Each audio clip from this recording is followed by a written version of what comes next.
Welcome to Lessons from the Cockpit. I'm your host, Belinda Sandor. Let's get started.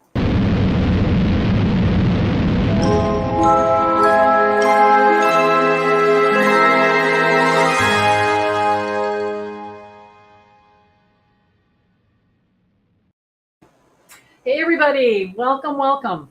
I'm Belinda Sandor and I'm going to be your host for Lessons from the Cockpit, where I'm going to share both tactical and practical advice every single week for your virtual assistant business.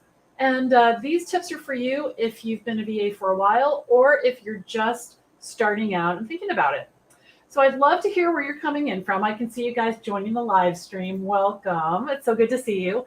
We're broadcasting right now on LinkedIn and Twitter and our YouTube channel, which if you're there, click the subscribe button. I'd love to have you as a subscriber, and all over Facebook. So tell me where you're coming in from. So Carolyn's here. Hello, Carolyn. And Teresa's here. Hello. Welcome. So Lessons from the Cockpit is brought to you by the VA Connection. And at the VA Connection, we work with new and aspiring virtual assistants to help them create, grow, and scale their VA businesses. And we do this through our free online community, courses, and coaching programs. So today we're going to talk about how many clients do you need to have a successful virtual assistant business? All right, I'm very excited about this topic. All right, so first let me introduce myself for a minute, and then we're going to jump in, okay?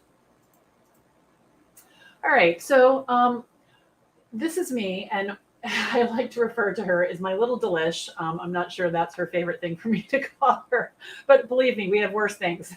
And this is actually at a really low point in my life. It just seemed like everything was falling apart, and I had to really start over. I had to start over, and it was from this place of chaos that I was able to figure out my next steps and figure out how to start my VA business. I was a newly single mom. I had no job. I really was alone in a lot of ways. And I had a ton of debt, and that had mostly fallen on my shoulders for a long time. And I hadn't been able to pay the mortgage for over a year. So you can just imagine, what that feels like to be in a place where everything is that chaotic and that uncertain. And it was pretty rough.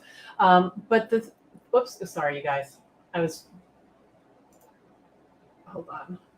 Sometimes I know I tell this story a lot, but sometimes it kind of gets to me. I think today is one of those days.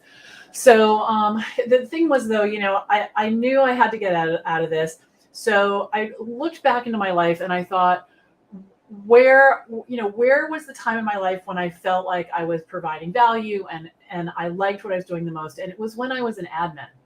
I was a secretary back in the day, when they called us secretaries, and I loved it. I loved helping. I loved checking things off my list. I loved that I was able to figure things out. And I thought, okay, this is what I'm going to do. So I just started telling everybody. I had never, done anything like this. I had a business before, but it failed miserably in many ways, specifically financially. So I was a little nervous about it, but I wanted to do it. And I found someone who could help me, someone who was a friend and a mentor and helped me guide myself through the process of figuring it out. So what I decided to do, like I said, was just tell everybody that I knew.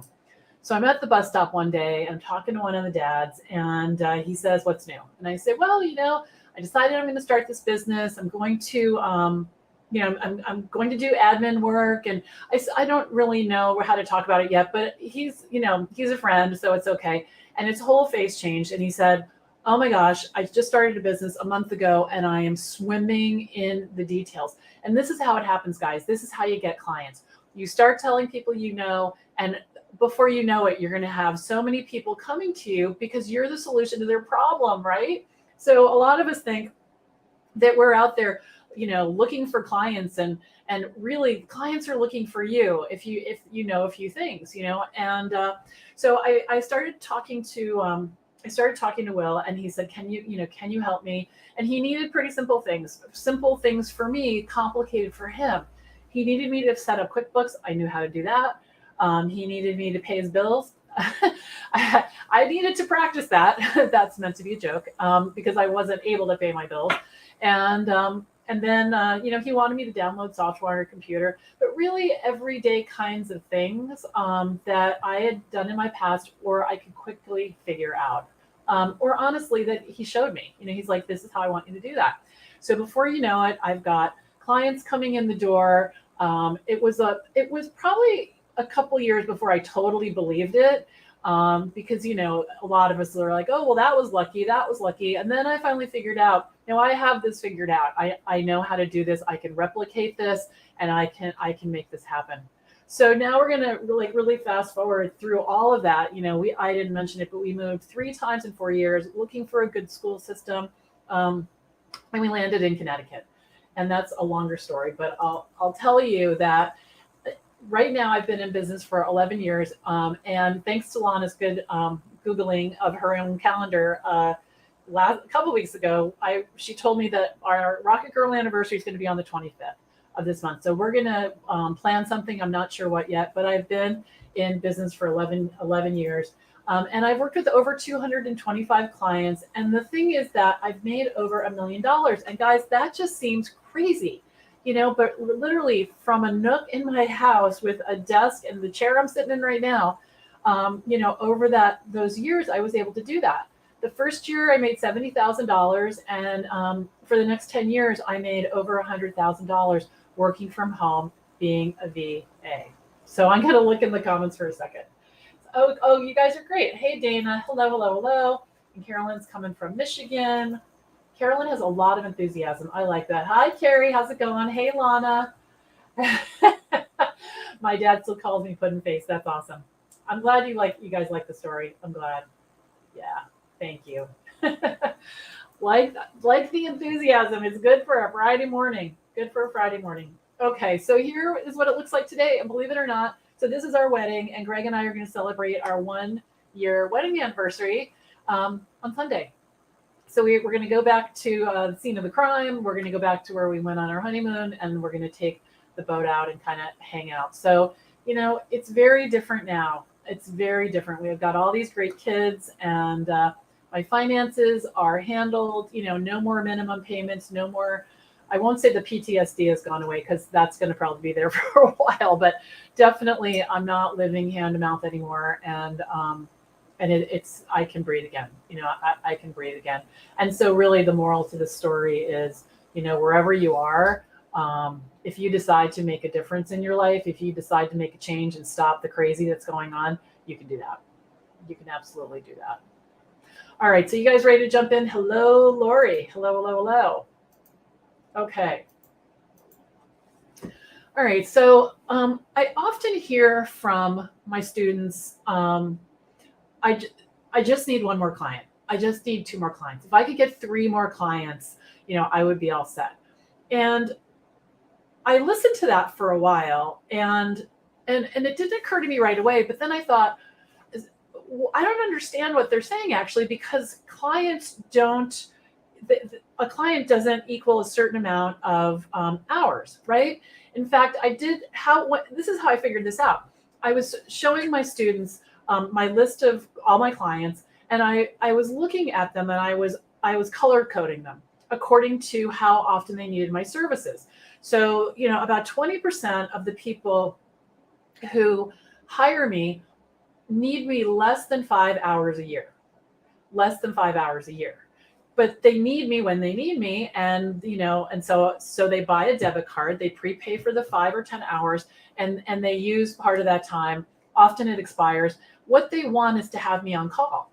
And that's fine with me. That's totally fine with me. And that equals about $17,000 to $18,000 a year. So if you think about that, okay, so, that little chunk of clients, $20,000 about, and not a lot of effort. Then I have another chunk, and they come in, here and there, meaning, well, I'll be more specific. They probably need 2 hours a month, and not consistently. they're publishing a newsletter, they're putting on an event, that would take a little longer. But it's really, I'm sort of a specialist in their business, and I'm not doing work for them every single day. That's probably 40%. So now we're at 60%. The other 40 roughly are people who I'm in their business every week. And that is the majority of the revenue that's coming in. But you can see if I got, 30 more of the people who just use 5 hours a year, that's not going to do it. So I want you to think about that, because one of the reasons that people hire us is so we'll be there when we need them. But it's not like a job. It's not a constant thing.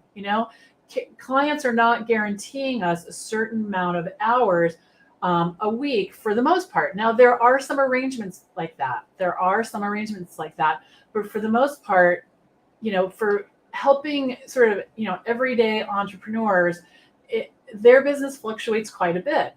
So for example, and it fluctuates over the years. So I have a client named Bob, and there was a time when I was in his business.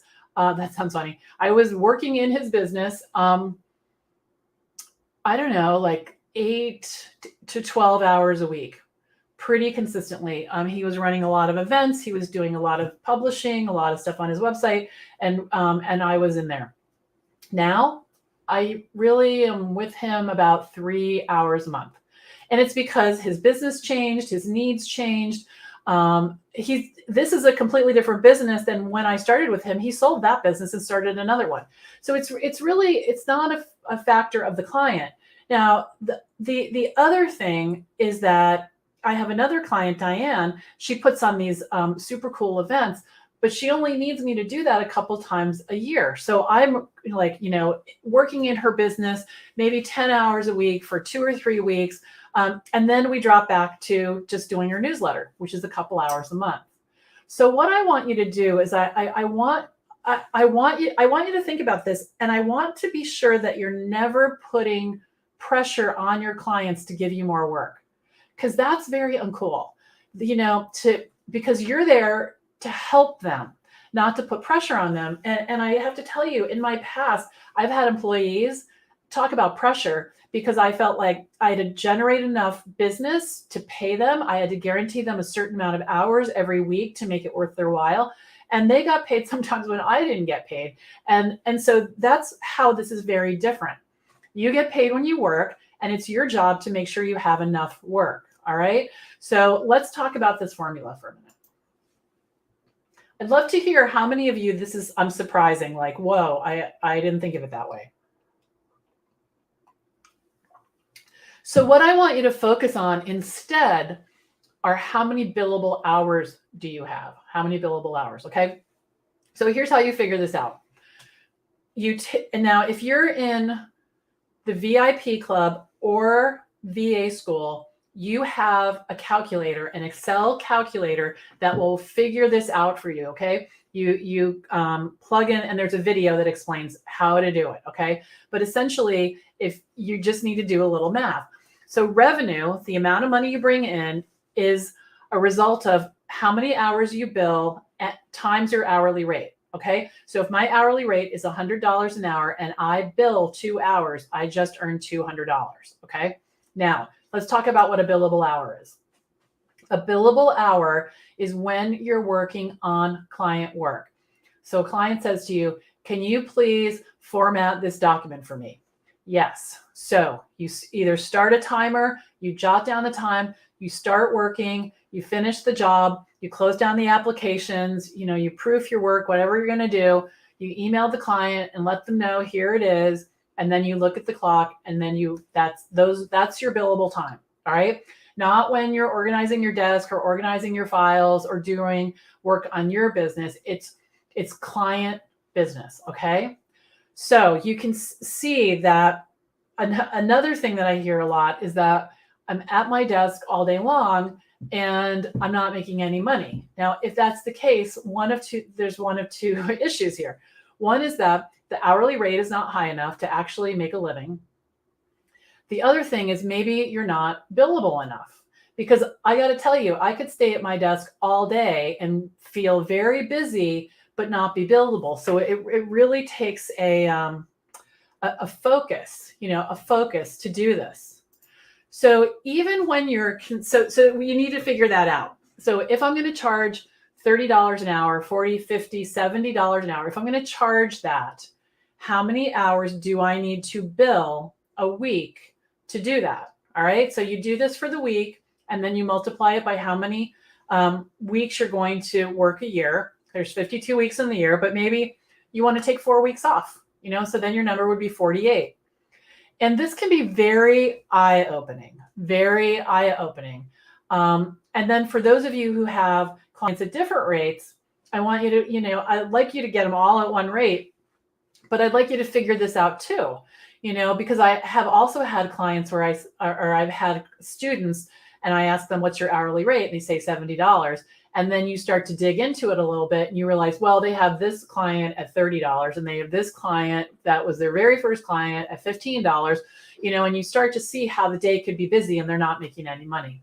And for those of you, again, who are in the VIP club or VA school, there's another Excel sheet in there with instructions on how to figure out how much you're making an hour really based on, based on different client rates, because sometimes that happens and it's completely normal, but some of the rates are too low, and those low rates tend to be to use more hours because the client realizes what a good deal they have. They have your amazing brain for $20 an hour. They're going to be thinking about things to give you all day long, So I want you to think about that.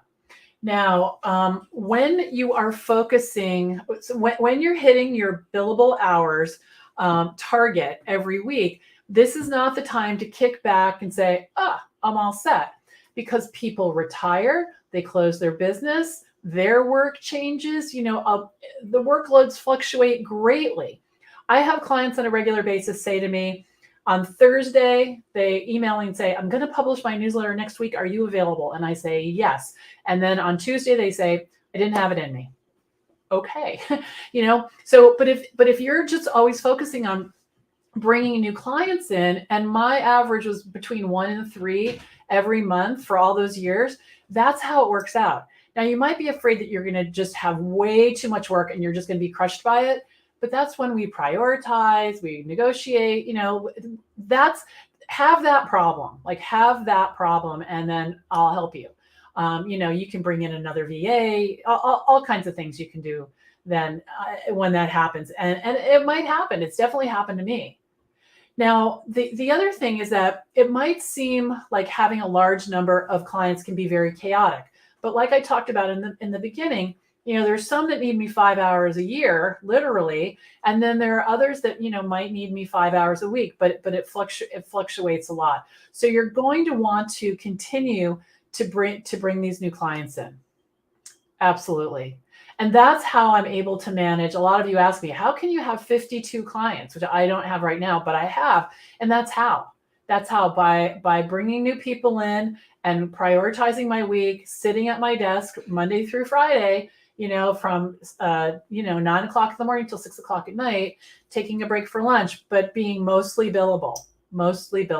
Okay. All right. So, I'm just trying to think if there's anything else I want to say about this. The key to tracking your time is to be doing it as you're working. So I would, do all the work for one client, put it in Toggle, do all the work for another client, put it in Toggle, or do what I needed to do that day. And all day and all week, I'm really thinking about how many hours have I billed this week? And it's kind of a scorecard for me. I make it kind of a game. I'm not competitive with other people, but I compete with myself. It's just kind of something I do. So I'll say, okay, it's Monday. It's 1 o'clock. I've billed 4 hours. I am rocking. Let's keep going. Turn up the music. Or it's Friday and I've billed 30 hours and I want to bill more this week because I have the work and I want to, I want to push more. I want to push more hours through to get to that goal. So I might work on Saturday morning for a couple of hours, So it's just really good to have information at your fingertips and know where you stand. It's funny, for a long time, I thought, having information at my fingertips about money and billable hours and how much I wanted to make. It felt somehow that if I faced it, something was going to be taken away. And I don't know exactly what that was. I guess I thought I was going to have to dramatically change once I looked at the numbers. But the thing that happened instead is that I have a lot more freedom.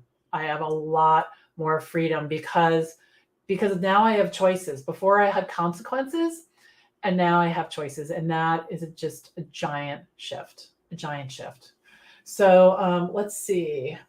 We've got some comments. So Carolyn says, I like being able to bring in another VA. I pray to have that problem. Do we have a bat phone for that situation? Yes, you do. Carolyn's a VA school student. So yes, you can have access to the bat phone for sure. Yeah. I say that to my students all the time. I say, go have that problem and I will help you. I will help you. And I will. I absolutely will. All right. So focus on billable hours. That's where the money is. That's where the success is. And just let go how many clients you need, because, I've had 35 to 37 billable hours a week with 30 clients and with 50 clients. It just depends on who they are and how they need your help. Okay, good. Now, before we go, I'm just going to take a minute. We're doing it again, guys. We are doing it again. We're going to have another VA Client Kickstart Challenge. We're going to start September 12th. We're opening up the group probably this afternoon. For those of you who are already in it, awesome. You can sign up for the challenge again, so you get all the emails and all the things.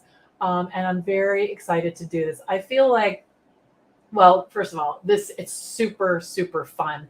And I love it because I feel like, for all those days we're together, I really can explain how to get the steady stream of clients in your business. So we're going to be meeting Monday through Friday, noon Eastern, for the Kickstart Challenge. On the first day, we're going to talk about your services that you can offer. Tuesday, we're going to talk about how to talk about your work so people understand, right? That's a whole thing. On Wednesday, we're going to talk about where clients are hanging out so that they can find you. I mean, you put yourself right where they're hanging out. On Thursday, we talk about all the success systems that you need. And I'm going to open enrollment to VA school. For those of you who told me last time, this is my time, I'm doing it this time, put it on your calendar. And then Friday, we're going to have Q&A. All right. So go on over to vachallenge.info, get yourself signed up, pop over to the Facebook group, and I'll see you soon. All right. Have a great weekend. Do something fun. All right. Relax. And I'll be back here Monday morning. All right. Bye for now.